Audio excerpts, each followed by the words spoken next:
Welcome back to Market on Close. I'm Sam Vardas on the floor of the New York Stock Exchange alongside Marley Caden over in our Chicago headquarters. So let's just get some reaction now to today's Fed rate cut with our next guest, Sonali Basak, Chief Investment Strategist at iCapital. Thanks so much for your time today, Sonali. So Powell is still speaking right now, but we've got the 25 basis point cut. That's what the market wanted, maybe not what the long end of the yield curve wanted, but we obviously got no surprises there.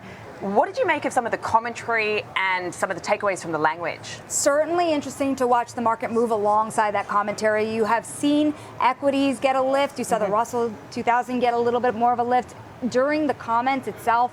You might remember coming into this moment, there was a lot of conversation about whether this would be a hawkish cut or a dovish one. And when you look at the documentation, the summary of economic projections coming out of the Federal Reserve, as well as his comments, there are a lot of dovish signals in there. So for example, you're looking at the SEP come out saying that inflation, the core PCE expectation, is actually less than what they previously expected. So that is a positive signal for inflation, albeit still above the Fed's target, but better than what they expected before. Now, on top of that, you're hearing the Fed Chair Powell say that inflation is actually cooling more gradually than earlier expected. So you're seeing that tilt towards labor market concerns come back, despite all of the concerns that you saw the last few weeks from one Fed official after another worried about inflation. The shift is now back to focusing on labor. Right, and so he did say that conditions in the labour market appear to be cooling. So it seems that they're seeing a little bit of a deterioration on the job side, as you say, a little bit better on the inflation side. What does that mean for us heading into 2026? You know, we had already figured that there would be a little bit more of a dovish tone from whatever the next Fed chair comes in and decides to do. Given that there's so much division on the Fed, that doesn't mean you would get many cuts in that Fed, even if you had a more dovish chair. So a lot of uncertainty, considerable uncertainty heading into next year. Now, when you look at also the dot plot, now you're baking in at least one cut next year. So even the current FOMC sees that potential. So that is also quite dovish. Now, how much can this provide fuel going into next year for both the bond market as well as the equity market is an interesting question. That next cut now is going to be baked in, isn't it? So if you take a look at next year, the uncertainty around how many cuts we will get will become a bigger focus. Yeah, so interesting as far as what we've heard here. I mean, just a bit of a recap. Obviously, we got the 25 bips, 3 dissents, 2 against cutting, Goolsbee and Schmidt, and no surprises there with Myron, of course, calling for 50 further rate cuts, or at least a bigger size there. They're looking at a slower pace ahead, one cut next year. So it seems like there's a higher bar now heading into 2026. But I think one of the big stories has also been around the buying T-bills. There's been a lot of questions around the last half an hour as to what this is. Is it QE? Is it QE light? Ben Emmons writing that it's a mini QE. They're looking at $40 billion in T-bills starting December 12. What does that indicate to you guys?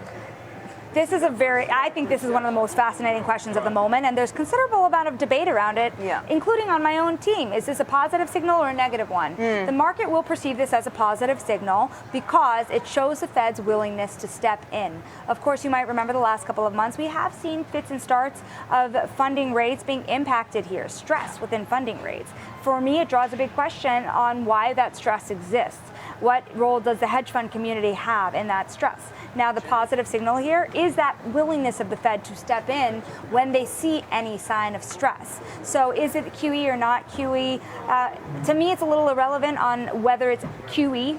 Exactly. It's not quite QE, but it is Federal Reserve to financing markets at a time where clearly you've seen hiccups despite a cycle of relative easing. Listen, remember, it was not really that long ago. It was a matter of weeks ago that the Fed said that they were going to stop tightening. So certainly this mini QE, whatever you want to call it, is coming much faster than the market had initially perceived it would be. Right.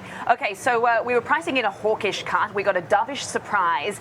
Are you surprised by the reaction in the market? I mean, we've got the Russell 2000 obviously up. We saw the dollar coming off, which is normal. Gold popping there. Interesting move in the yield curve. I mean, we've seen the 2-year coming down, which is, I suppose, natural. The 10-year didn't budge too much. I mean, how are you guys thinking about these elevated yields right now on the longer end? Yeah, this is where I go back to next year. Even if you have a dovish surprise on this one, the uncertainty around next year really starts to draw a lot of questions on how much you see these moves sticking into 2026. This is going to become an increasingly increasingly important discussion because you look at some of the ways the market has moved in the recent months, and they're firmly trades. The Russell 2000, for example, has been so tied to interest rates, it is a tactical trade tied to interest rates. So if you see that pace of rate cuts be slower next year, then how much do those trades support the market?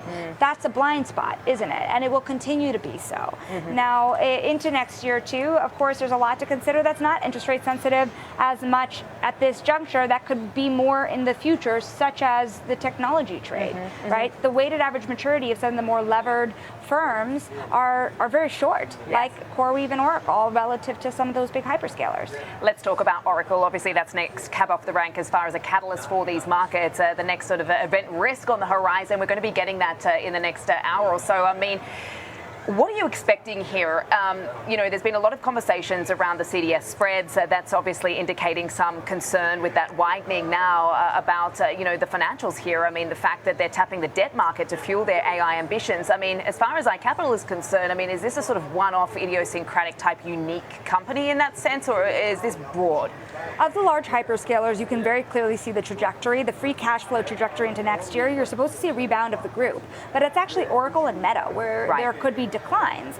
Oracle already has a net debt to EBITDA ratio of 3.9 times, so how much room is there? You look at the last cycle, Sam, I think it's really interesting. Oracle was one of the most levered, and they made it through the last cycle just fine. So debt's not a problem for debt itself, but we do think that the investor narrative will be changing here to focus on financial flexibility, given that broadening outside of the OpenAI ecosystem and which companies are vulnerable and not. So if you fast forward a year from now, everyone is going to look around, look at the competition is actually more, not less, and you're going to wish you had money to finance that at a great scale. So if the debt markets are open and free and cheap, then you can keep borrowing. But the firms with more cash on hand, sufficient free cash flow, are going to be the ones that have that flexibility to win that AI race. All right. I mean, if they manage to come out and confirm that the CapEx our narrative is, alive and well, I mean, as far as the cloud backlog, it still looks good, and they manage to sort of reassure the markets around some of the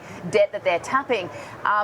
What's next? What takes us into year end? Because, I mean, we've got the 25 basis point cut now. It looks like we're reacting positively. We've got industrials up over 2% right now. Is this the green light for the Santa rally? It's interesting that you ask that, because we ask ourselves a lot if seasonality is going to be a big factor this year or not. It's interesting. We're still getting into a year where we're close to fair value on our S&P 500, and while there's room for more gains this year, it doesn't necessarily mean that in the next 12 months that the gains will necessarily be those double-digit, mega double-digit percentage gains on the S&P 500 that we saw the last 2 years. I think it's mid-December. It's time to turn the page into 2026, because you're looking at an S&P 500 that, yes, will be higher, but it's time to talk a lot more about diversification and talk more about where returns will come from, given that the rate of growth in the S&P 500 might not be the same as you saw the last 3 years. Yeah, I like to think of it, though, as, pace yourself in December, the advent calendar. You don't want to eat all the chocolates at once. Right. It's just window by window, each day as it comes at the moment. It feels like that in the markets. Thank you so much, Sonali, for joining me today. Really good reaction to what we've just got from the Fed. 25 basis point cuts and, of course, more dovish than expected. Thank you so much for your time. Really appreciate it. Sonali Basak there, iCapital. I'll send things